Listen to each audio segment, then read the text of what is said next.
Madame, Monsieur, bonsoir et bienvenue à ce journal de ce lundi 2 novembre. Au sommaire, cérémonie de revoir au gouvernorat de province. Guibel Paul Yavchibal a réuni ses collaborateurs au jardin du gouvernorat. Il est à la fin de son mandat et demande à ceux qui restent d'offrir la même ardeur de travail aux commissaires spéciaux qui arrive. Et puis 2 novembre, journée de lutte contre l'impunité dans les crimes commis contre les journalistes. Journée instituée par les Nations Unies en mémoire des 2 journalistes français, Claude Verlon et Ghislaine Dupont, tués il y a 2 ans à Kidal, dans le nord du Mali.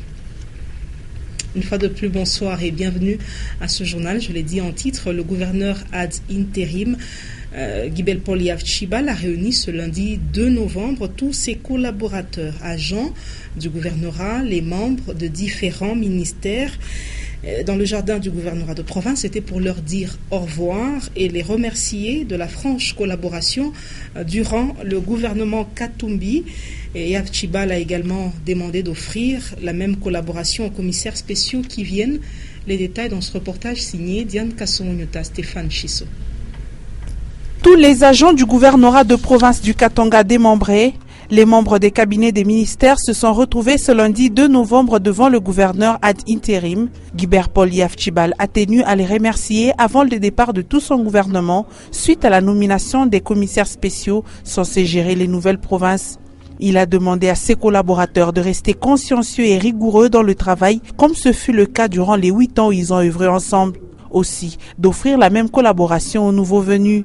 Je suis persuadé que sans cette collaboration, il n'aurait pas été possible pour nous de réaliser les nombreux projets que le gouvernement provincial du Katanga a la fierté de léguer aujourd'hui à la postérité. Je voudrais également saisir cette occasion pour exprimer au président de la République, chef de l'État, au gouvernement de la République ainsi qu'à l'ensemble des institutions et services, tant nationaux que provinciaux, tous mes remerciements pour leur accompagnement ainsi que pour toute la sollicitude dont nous avons été l'objet. Si nous avons eu le privilège d'être membres du gouvernement pendant 8 ans, c'est parce qu'un homme nous avait fait confiance.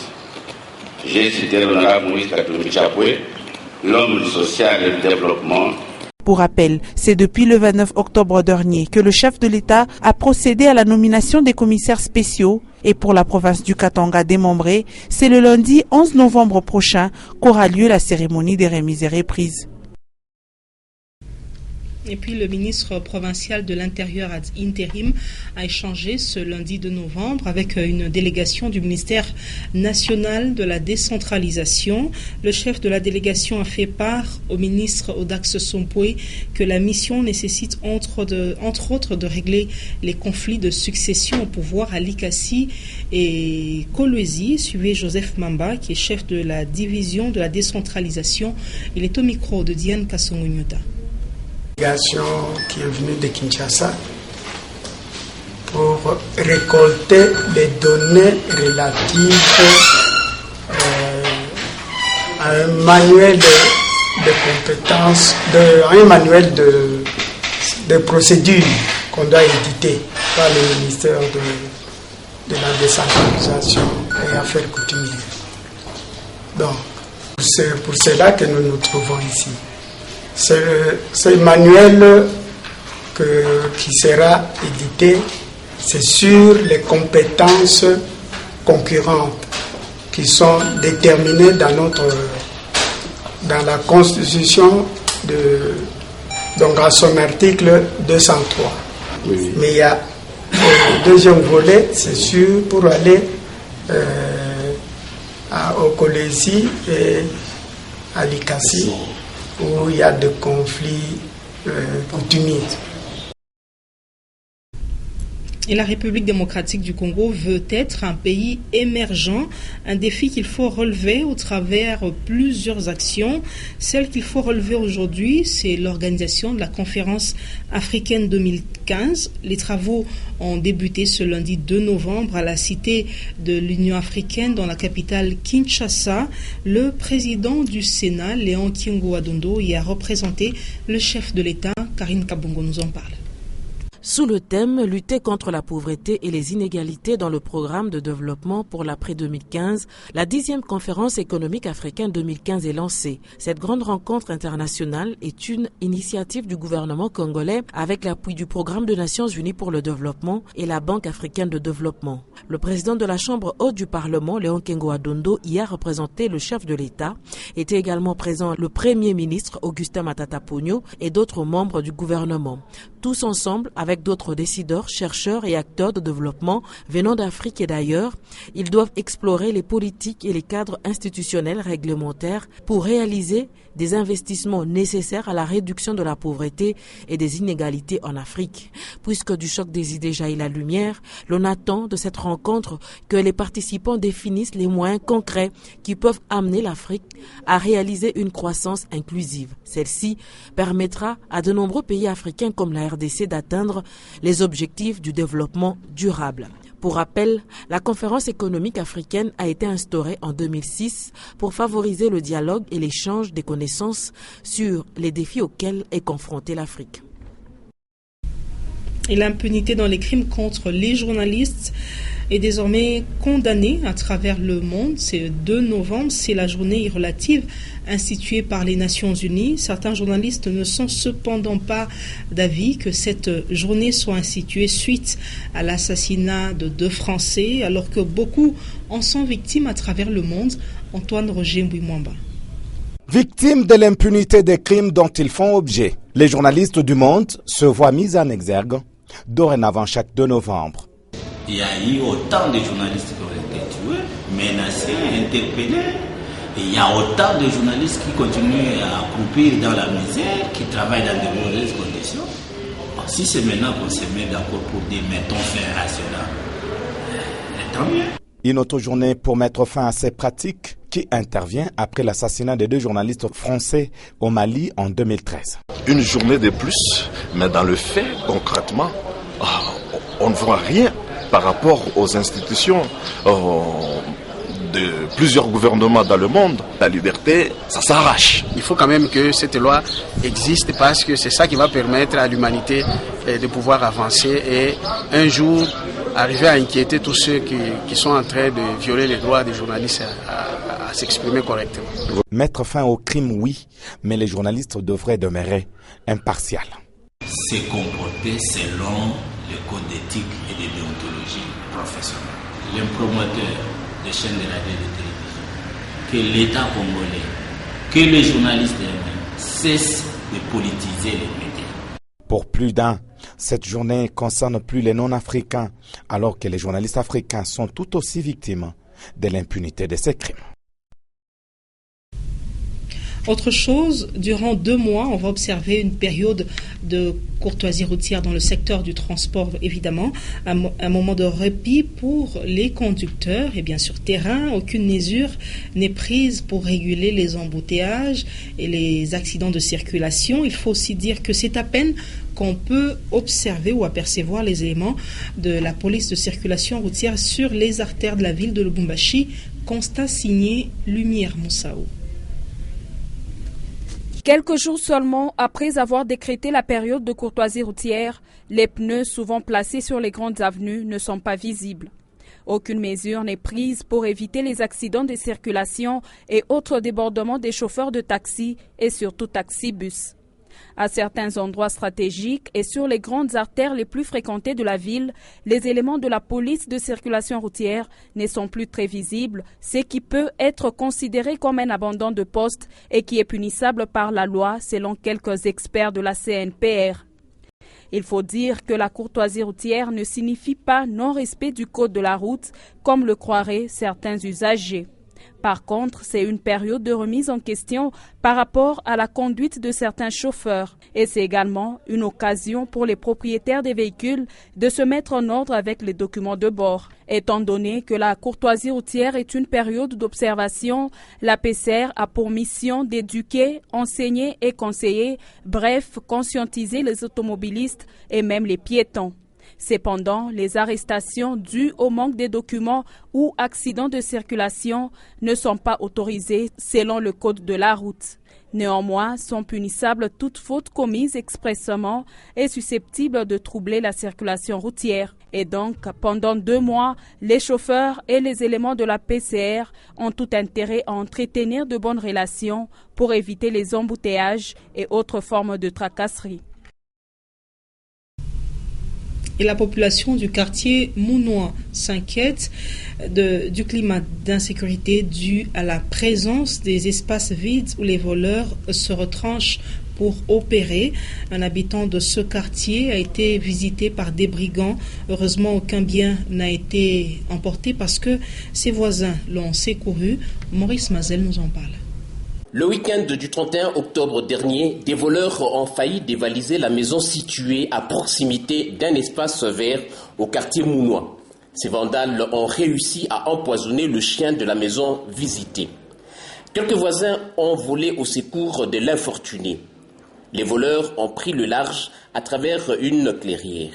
Le lendemain, le bourgmestre de la commune annexe et le chef du quartier se sont rendus sur le lieu pour s'enquérir du problème. Les habitants du quartier Mounois ont posé leur doléance au bourgmestre Kaozibine Malisawa, notamment celui de la présence de plusieurs espaces verts qui ne sont pas actuellement mis en valeur par les acquéreurs. Dans ces nouvelles contrées, les parcelles vides sont à la tombée de la nuit des refuges des brigands. Les suspicions de culpabilité pèsent plus sur les jeunes désœuvrés qui passent leur journée à consommer l'alcool et le chanvre. Le bourgmestre de la commune annexe a sensibilisé les habitants du quartier Mounois afin de se prendre en charge. Il les a invités à s'organiser vu qu'ils sont très loin des commissariats de la police. Il a par ailleurs instruit le chef du quartier Mounois de multiplier les descentes sur le terrain en vue de procéder au quotidien à l'arrestation des vendeurs de chanvre et de l'alcool impropres à la consommation. En sport, en prévision de la finale retour devant l'opposé, ce dimanche à l'USM d'Alger, le tout-puissant Mazembe a repris les entraînements l'après-midi de ce lundi de novembre 2015 avec comme objectif faire mieux qu'à Alger. Orphée David Kininga nous en parle. 48 heures après sa victoire à Alger, le tout-puissant Mazembe Anglebert a repris les entraînements à son temple de la Kamalondo. Ceux qui ont joué plus d'1 heure le samedi dernier face à l'USM d'Alger ont eu droit à une légère séance de décrassage avec le coach Patrice Carteron.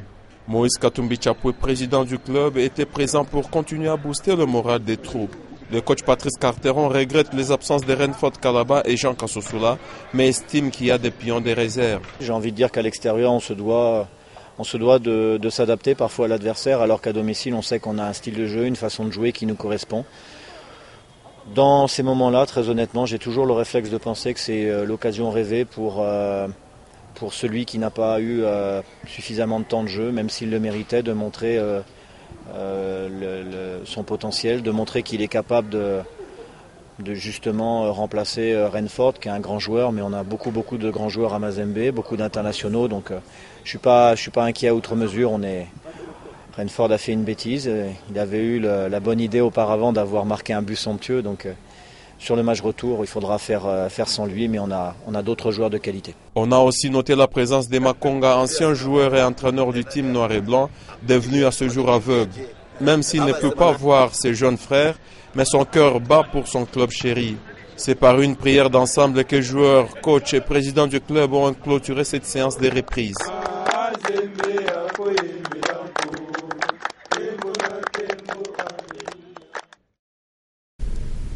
Madame, Monsieur, on va passer à la rubrique « Lu pour vous », le traitement de l'actualité locale, nationale et sportive par nos confrères du journal La République, ce quotidien d'information paraissant à Kinshasa. Voici « Lu pour vous », lecture de Patricia Naïs-Mauka.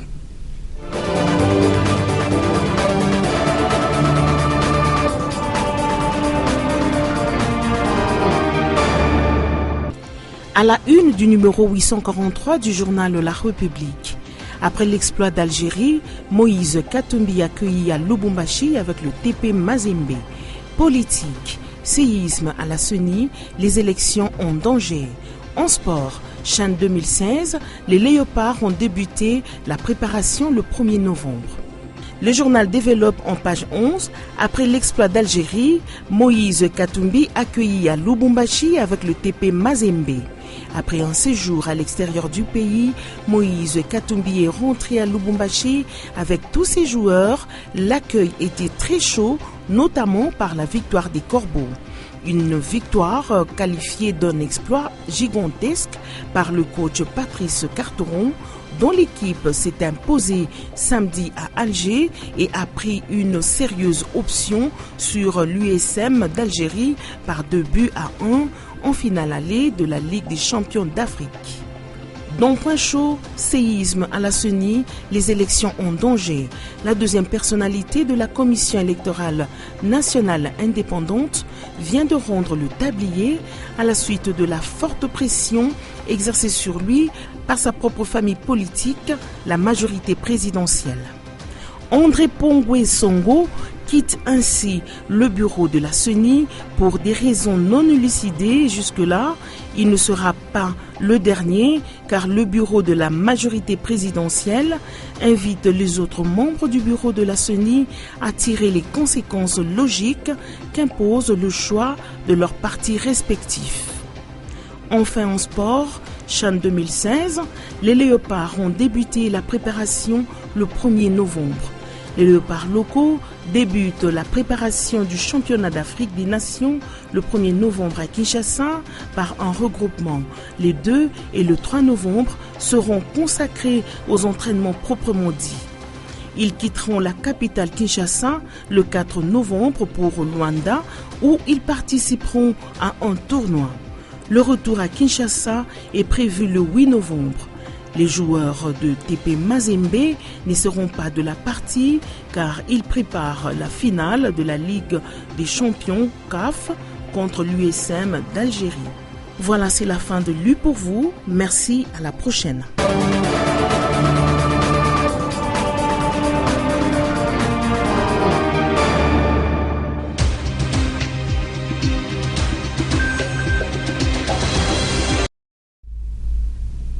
Fin de ce journal, juste après moi, une page magazine, c'est en rapport avec le retour du président du tout-puissant Mazembe Englebert, Moïse Katumbi Chapwe d'Alger.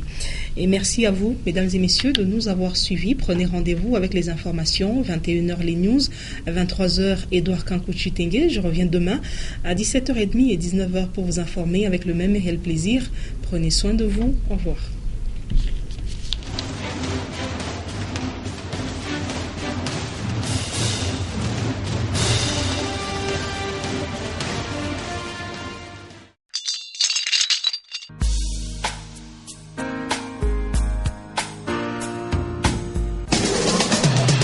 Programmation musicale, voice track, gestion publicitaire. Nyota FM. Et un support technique, c'est sur Nyota. Écoutez, c'est une nouveauté.